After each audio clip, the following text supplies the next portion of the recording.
And as you can see in this particular chart, there is no difference except for maybe a little bit of skin color here and there, right? So now you have an idea of why I speak.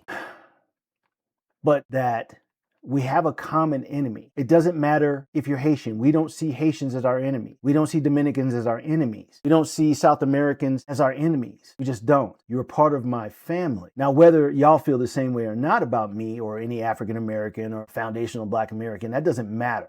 Not to me, because I have a higher calling. I'm going to do what I need to do, and whatever I need to say. I don't hate Haitians, and I don't think most African Americans do. And I don't think at all African Americans hate Caribbean people or none of that nonsense. So we need to focus. Now, if you go to Isaiah, because we got to get in the scriptures right now. If you go into Isaiah, this is what the Bible says about the mindset we have as a diaspora. And it says here in Isaiah 1 and 3, the ox knoweth his owner, and the his master's crib. But Israel, everybody you saw on that chart, doth not consider. Because we don't consider it. We're too worried about cozying up to the dominant society and not being one thing or the other. That's a problem. That is a definite problem. We don't know who we are. That's why we get into these knife fights. That's why we get confused. That's why we're fighting amongst each other. That's why we do it. Even farm animals know who they are and what their place is on the farm. We as a group of people don't even consider ourselves different, even though the world sees us as nothing but monkeys,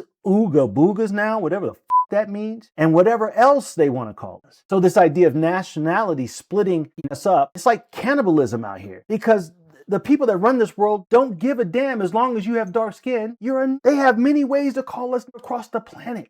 I don't care where you are in your family. You got somebody that looks like that so-called African or Jamaican or whatever. If you're a dark-skinned person in North America or South America, more than likely you're of the diaspora. You're an Israelite as far as I'm concerned. So let's go to Deuteronomy 32 and 26. And it reads, I said I would scatter them into corners. They scattered us to all four corners of the earth, and I would make the remembrance of them to cease among men. You see what's going on. The Most High God has said this is what he would do, and the remembrance of them would cease. You don't even remember who you are because you've taken what these people in the dominant society have said you are, and you're running with it. You wear it like a badge of honor. I'm Puerto Rican, I'm the Colombian, I'm Jamaican, I'm Nigerian, Haitian, Liberian. And all these people who run this planet that want to put ankle monitors on your black asses call you a and you think you saying something. If any of you over here in North America, South America, on this continent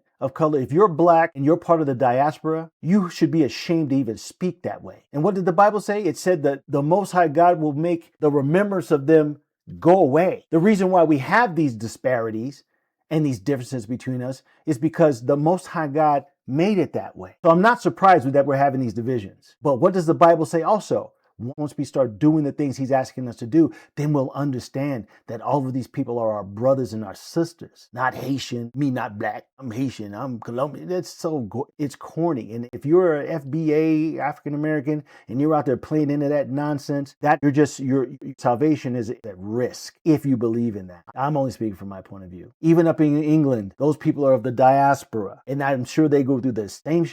And guess what? Some of them hate Black Americans too, for some reason. Whether or not we like or love each other, we still have a common enemy, and we're losing and have lost the plot. And we don't have time to be splitting hairs about these designations, what these people called us, that we wear like a coveted crown. If you're black and they consider you a you're my brother and you're my sister. That's the way I see it. Lastly, let's go to Psalms 83 and 3 and 4. Let's go there. Psalms 83 or Psalm 83. Let me get my head out the way. It says here, Psalm 83, 3 through 4, come and let us cut them from being a nation, that the name of Israel may be no more in remembrance. This is what your enemy said. Let's cut them off. So when you're sitting there and you're saying all these goofy things about who you're not, these people hate us, we're not doing this, you look like an African, all that nonsense. This is what the enemy wanted us to do.